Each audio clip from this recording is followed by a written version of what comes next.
Salve GBA fans, it's Silph here, and welcome to the 7th week of the 10th season of the GBA. We are going to be previewing all of the different matchups, taking a look at the schedule, and trying our best to analyze what we think may happen. I am joined this week with... Aloha GBA fans, and thank you for having me. Before we take a look at the individual matchups, we are going to have a look at our schedule to see who is traveling where. Starting us off, we have the Bullet Punch Club still undefeated, traveling to Chicago to battle the Dragapults. The Dragapults are 3-3, so they would like to see a win here, and obviously every team is looking for an opportunity to put a stop to the Bullet Punch Club's win streak. For our next matchup, we have the New York Empoleon traveling to Europe to face off against the Copenhagen Sawsbucks. The Sawsbucks have not had a great start to this season. They are looking to turn their luck around. Perhaps the home field advantage is just what they need. In our next matchup, we have the Edmonton Coilers also making their way to Europe to battle the Borussia Donphan. Currently, both of these teams are tied with a 3-3 record, so whoever wins or loses this battle will certainly have an impact on the overall standings. Both teams desperately searching for a victory here. For our next matchup, we have Play More Esports traveling to Atlanta to face the Victinis. Both of these teams have had a strong start to the season. Play More with a 5-1 and the Victinis with a 4-2 record. Both teams are looking to continue their good records for this season, and we will see what happens in Atlanta. For our next battle, we have the Calgary Flamethrowers traveling to San Francisco to battle the Arcaniners.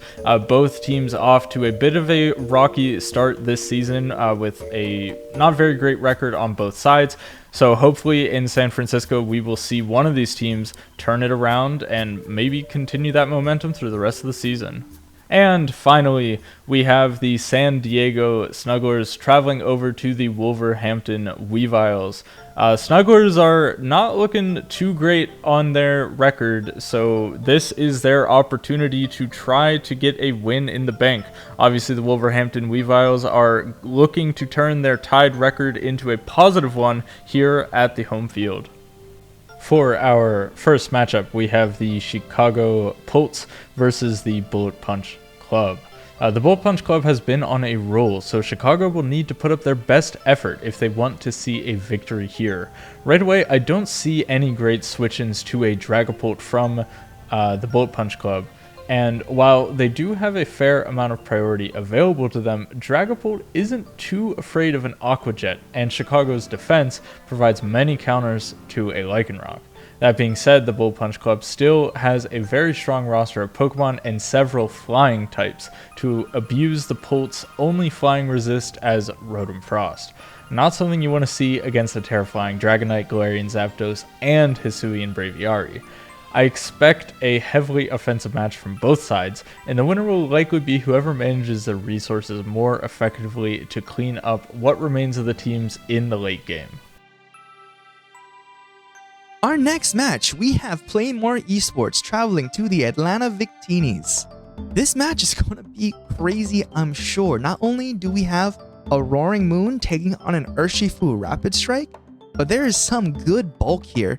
So we have the possible Heatran, Appleton, and some Samurott Hisui taking on the Skeledirge, Corviknight, and Gardevoir.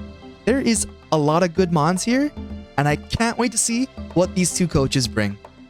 Next up, we have the Borussia Donphan versus the Edmonton Coilers. This right here is a tricky matchup, as both teams have mons that enjoy sitting on the field and soaking up hits. The Coilers have 2 Regenerator mons and a slew of bulky mons like Donphan and Goodra, with several other team members having strong defensive options. Meanwhile, the Donphans have the Cresselia and Revival Blessing, as well as some bulky mons like Volcanion and Iron Treads, which we've seen them run bulky sets in the past. Naturally, the Iron Valiant is going to be the biggest threat the Donphans will face. If the Coilers can weaken that Cresselia, there isn't much else that stands up to the Valiant. However, actually weakening that Cresselia will be a difficult task, as there isn't much else the Coilers have offensively that can truly pose a threat to the Cress. Because of this, I think it'll allow the Borussia Donphans to keep the pressure up with their offensive threats like Weavile, which has a great matchup here, so long as Borussia can get that pesky Paldean Taurus off the field. But we will have to see what happens in the matchup to come.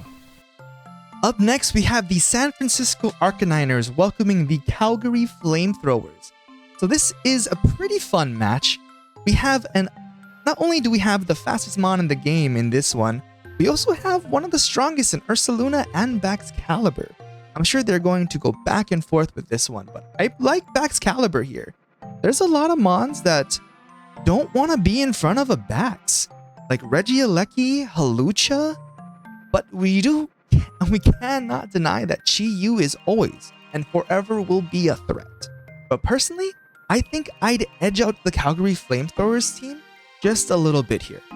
And for our next matchup, we have the Copenhagen Sawsbucks versus the New York Empoleons. The Sawsbucks have some hurdles to overcome, but I believe that they have a fairly good matchup this week. Iron Bundle with a Freeze Dry can be devastating to the Empoleon's roster, really only having a passive Florges to soak hits, which can be flip turned on into that strong analytic Magnezone, which we saw last week. That being said, New York can certainly do some damage in return with Greninja, as only Breloom resists both stabs, and the Empoleons certainly aren't lacking in ways to deal with that, having Ceruledge, Mew, and Zapdos just to name a few.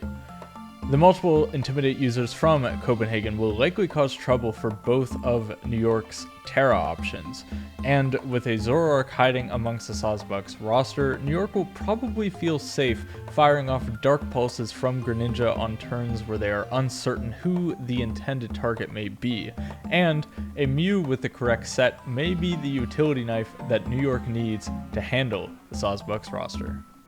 And last but not least, we have the Wolverhampton Weaviles welcoming the San Diego Snugglers. Now we can see the big threats on both sides, being Palafin for the San Diego Snugglers, and of course the Walking Wake and Great Tusk for the Wolverhampton Weaviles. As far as I can see, Palafin goes pretty crazy here if they're able to get up some good momentum, and if they are in with their hero form, it kind of wrecks shop. But that doesn't mean Wolverhampton doesn't have some good answers to it. One being the Walking Wake, a really great Palafin answer. And although the Wolverhamptons is pretty much a Sun team without Sun, there are some ways that they can get it up, weakening Palafin. And let's see if that's what they do. I'm pretty interested to see this one. Also, if we get a Rotom versus Rotom match, that's always happy for me. But if Wolverhampton can get rid of the Palafin, I think they can take it away here. That will conclude our Week 7 preview. Make sure to find your way to the description where you can see the links to all of the different coaches' channels, so you can make sure that you watch these battles for yourself and don't miss out on any of the action. Thank you all for watching. My name is Zilix, and I'll see you guys next time.